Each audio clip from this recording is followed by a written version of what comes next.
My name is Ron Good.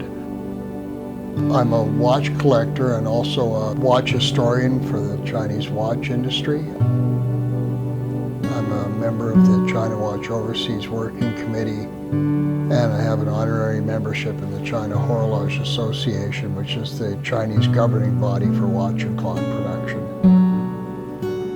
A lot of this started by accident. I was very bored with the wristwatch that I had. So I went online to the watch forums and met some of the earlier collectors of vintage Chinese watches. So I started to explore. There were a few things that confused me. One of the things was that many of the watches were not expensive. They could be obtained if you could find them for $20 or $30. And at that cost, why so few when they were so inexpensive? And they had such an interesting history. And what I found out was that nobody was accessing the sellers in China. I can remember vividly sitting there one day and thinking, where are these watches? And then it all of a sudden hit me and I thought, well, they're in China.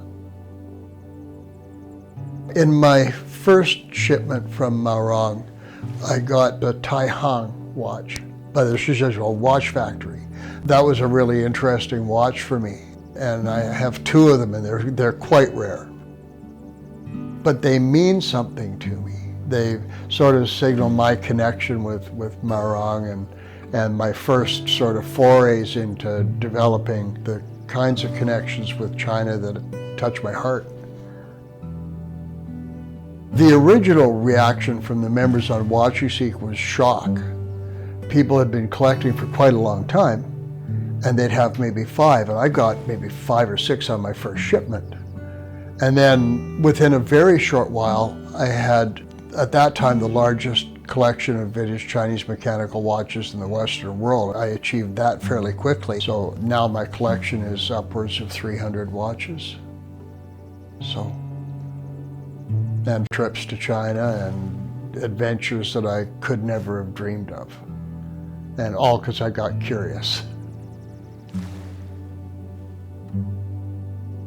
On my third trip, I was taken to the CHA offices by Live of the CHA. And I met him, and I met Wang Mengxin and other people, other executives with the CHA. At that time, I was quite taken aback. They presented me with a membership in the CHA, and I was the only non-Chinese person with any sort of membership in that organization. The membership, they told me, was provided to me because of my impact on the industry and my work in sort of publicizing what was happening in China, not just in the past, but in the modern industry as well. During the time when China was a more closed-off society to the West, the Chinese government wanted to develop a domestic industry. So that was, the first sort of the big 3 or the big 4 companies, which was Shanghai, Beijing, Tianjin, Seagull, Guangzhou Watch and Clock Factory, and so on. And these factories were, they started many of them with 4 or 5 people, engineers and that, looking to make domestic watches. Well, these were skilled engineers. By 1955 or 1956, we're putting out like the A581 from Shanghai or the Wuye 51 from Tianjin. They were sophisticated, accurate, well-built watches. They were certainly competitive with some of the lesser known but still quality brands from Switzerland. They were well-built watches, and I have the watches today. They're working 50 years later, and they're working well 50 years later. They were building good watches in 1955, and they're building good watches in the modern industry as well. I'm not a wealthy person. Certainly I'm not hurting, but in order to get by, I was working 2 full-time jobs, so I have a limited budget.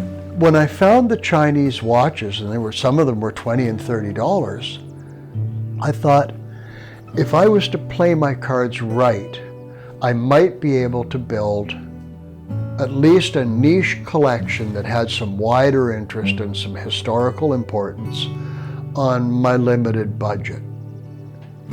For example, if you were collecting Swiss watches and you wanted to have all of the watch movements built by a particular company, or you were collecting German watches and you wanted to have their top piece from a particular year, or you wanted to have prototype watches, or you wanted to have military watches, okay? Well, these would be prohibitively expensive.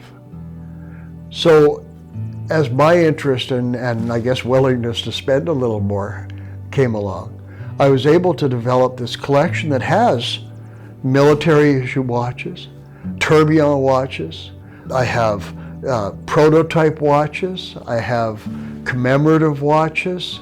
Well, if you tried to approach that kind of collection in Swiss or German, well, you know, I can't even imagine the kind of dollars that it would take.